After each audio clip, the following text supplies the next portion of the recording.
Ok, donc salut à toi, si tu es sur cette vidéo, c'est probablement que tu as envie aussi d'installer Bootstrap pour avoir toutes ses fonctionnalités, mais cette fois en local, c'est-à-dire que tu n'as même pas besoin d'internet pour pouvoir l'utiliser.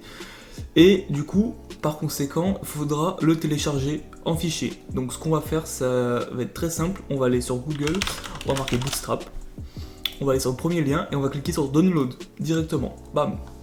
Après, premier lien ici, Compiled CSS and JS, on clique sur Download, ça va nous télécharger un fichier.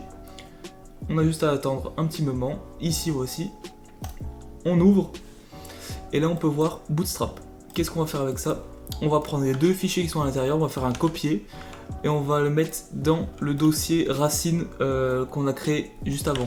C'est-à-dire là où il y a ton index.html, tu vas venir copier directement ton JS, ton CSS. Ensuite, là on va voir tout ça. Qu'est-ce qu'on va faire avec tout ça? On va tout supprimer, on va en laisser qu'un et on va laisser soit le bootstrap normal, soit le bootstrap minifié. Ça c'est un bootstrap mais qui sera plus léger pour la version web, donc plus rapide à charger. C'est soit on garde celui-ci, soit on garde celui-ci. Moi personnellement je vais garder celui-ci pour le tutoriel. Oula. Tac, tac, voilà. Après, ensuite on va faire pareil mais avec le JS. Hop. On va soit garder le minifié, soit garder le normal. Moi je vais garder le normal encore une fois. Hop, voilà. Qu'est-ce qu'on va faire ensuite?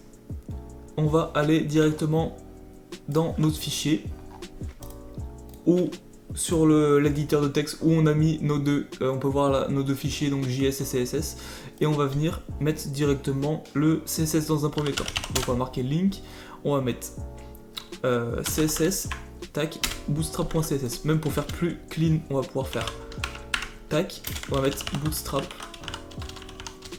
CSS. Et là, on va venir implémenter le JS, donc avec une balise script. Hop.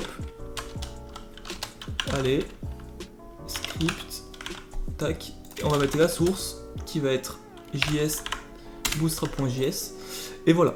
Maintenant, qu'est-ce qu'on va faire? On va juste ajouter une dépendance qui va s'appeler jQuery parce que Bootstrap fonctionne en partie avec jQuery pour certaines animations. Donc on va aller sur Google, on va mettre download jQuery. On va cliquer sur le premier lien, sur le download compress jQuery, et c'est une version minifiée ça aussi. Donc on va prendre tout ça, on va le copier, donc tac, on va faire un copier. Et on va aller dans JS. D'abord, je vais juste faire un copier de Bootstrap que je vais ouvrir. Je vais supprimer tout ce qui est à l'intérieur et je vais venir copier ça. Tac. Et bien sûr, qu'est-ce que je vais faire dans le nouveau que je viens de copier? Je vais le renommer, je vais l'appeler jQuery. Hop. Donc là, j'ai un fichier jQuery avec tout ça dedans. Et j'ai un fichier Bootstrap qu'on a implémenté juste avant.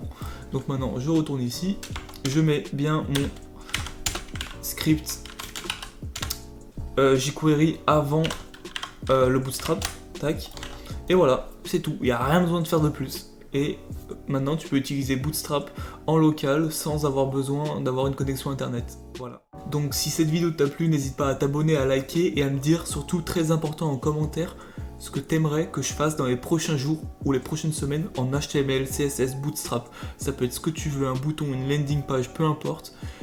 Tant que t'as un truc qui tient à cœur et que t'as envie que je le fasse en vidéo, dis-moi dans les commentaires et je le ferai. Allez, ciao!